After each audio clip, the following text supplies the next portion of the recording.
తెలుగు సాహిత్య విస్తరికి స్వాగతం. నా పేరు డేగల అనితా సూరి. ఇవాల్టి కవిత శీర్షిక అడవి చెట్లు. ఈ కవిత విశాలాంధ్ర దినపత్రిక ఆదివారం అనుబంధంలో 30వ తేదీ సెప్టెంబర్ నెల 2018న ప్రచురింపబడింది. ప్రతి ఉదయం స్వేచ్ఛా కిరణాల అమృత స్నానంతో ప్రాణం పోసుకుంటాయి. ప్రతి ఉదయం స్వేచ్ఛా కిరణాల అమృత స్నానంతో ప్రాణం పోసుకుంటాయి.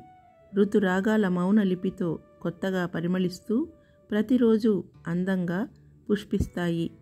ఋతురాగాల మౌన లిపితో కొత్తగా పరిమళిస్తూ ప్రతిరోజు అందంగా పుష్పిస్తాయి.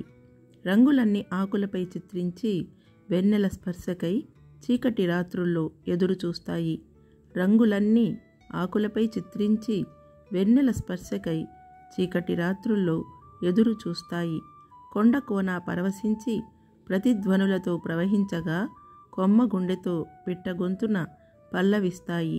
కొండ కోన పరవశించి ప్రతిధ్వనులతో ప్రవహించగా కొమ్మ గుండెతో పిట్ట గొంతున పల్లవిస్తాయి. ఆశల విత్తనాలు ప్రేమగా చల్లుతూ నిస్వార్థ ఫలాలతో ప్రకృతికి నివేదిస్తాయి. ఆశల విత్తనాలు ప్రేమగా చల్లుతూ నిస్వార్థ ఫలాలతో ప్రకృతికి నివేదిస్తాయి.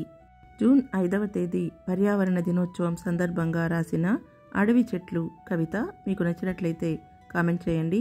మీ బంధువులకు, స్నేహితులకు వీడియో లింక్ని షేర్ చేయండి, లైక్ చేయండి. మరిన్ని వీడియోల కోసం మా తెలుగు సాహిత్య విస్తరి ఛానల్ని సబ్స్క్రైబ్ చేసుకోండి. మరొక ఆసక్తికరమైన వీడియోతో త్వరలోనే మళ్ళీ కలుద్దాం. అంతవరకు సెలవు. నమస్తే.